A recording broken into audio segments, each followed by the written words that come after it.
Historic TV Hindi में आपका स्वागत है।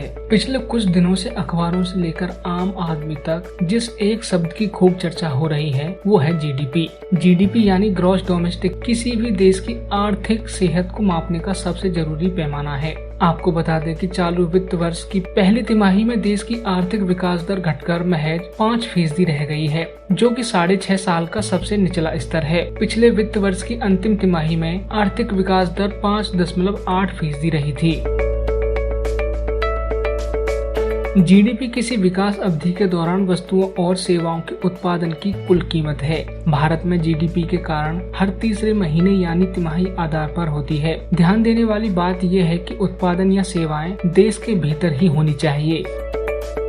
चलिए दोस्तों, आपको बताते हैं जीडीपी गिरने से क्या होता है। जीडीपी के कमजोर आंकड़ों के प्रभाव को विस्तार से बताते हुए एक्सपर्ट कहते हैं कि 2018-2019 के प्रति व्यक्ति मासिक आय 10,534 रुपए के आधार पर है। वार्षिक जीडीपी 5% रहने का मतलब होगा कि प्रति व्यक्ति आय वित्त वर्ष 2020 में 526 रुपए बढ़ेगी। अगर आसान भाषा में समझे तो कुछ इस तरह से कह सकते हैं कि जीडीपी 4% की दर से बढ़ती है तो आमदनी में वृद्धि 421 रुपए होगी। इसका मतलब है कि विकास दर में 1% की कमी से प्रति व्यक्ति और औसत मासिक आमदनी 105 रुपए कम हो जाएगी। दूसरे शब्दों में कहते हैं, यदि वार्षिक जीडीपी 5 से गिरकर 4% होती है तो प्रति माह आमदनी 105 रुपए कम होगी, यानी एक व्यक्ति का सालाना 1260 रुपए कम मिलेंगे। अर्थव्यवस्था में और अधिक असमानता होगी। अमीरों के मुकाबले गरीबों पर इसका असर हो सकता है। गरीबी रेखा से नीचे रहने वाले लोगों की संख्या बढ़ सकती है। जीडीपी में गिरावट से रोजगार दर में भी कमी आएगी।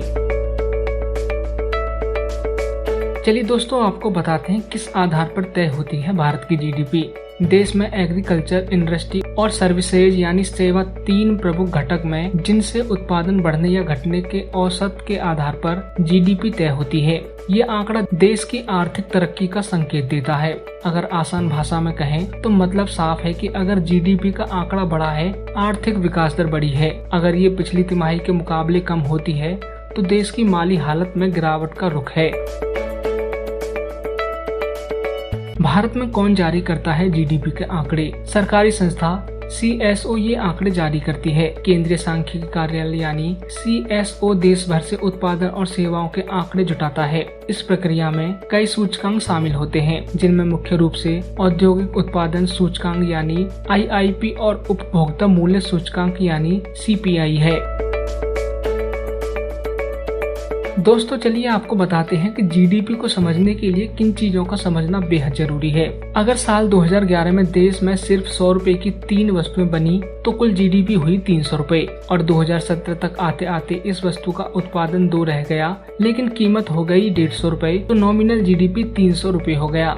यही बेस ईयर का फॉर्मूला काम करता है। 2011 की कांस्टेंट कीमत 100 रुपए के हिसाब से वास्तविक जीडीपी हुई 200 रुपए। अब साफ साफ देखा जा सकता है अब जीडीपी में गिरावट आई है।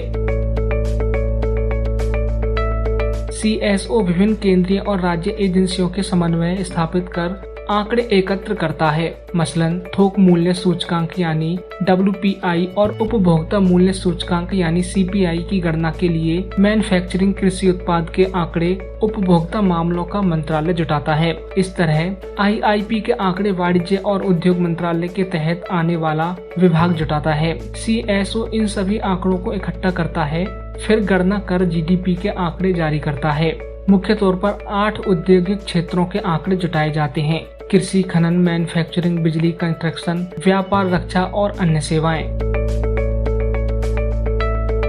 तो दोस्तों आज की वीडियो में बस इतना ही। ऐसी ही और महत्वपूर्ण जानकारियों के लिए लाइक, सब्सक्राइब और शेयर करना न भूलें। Historic TV Hindi.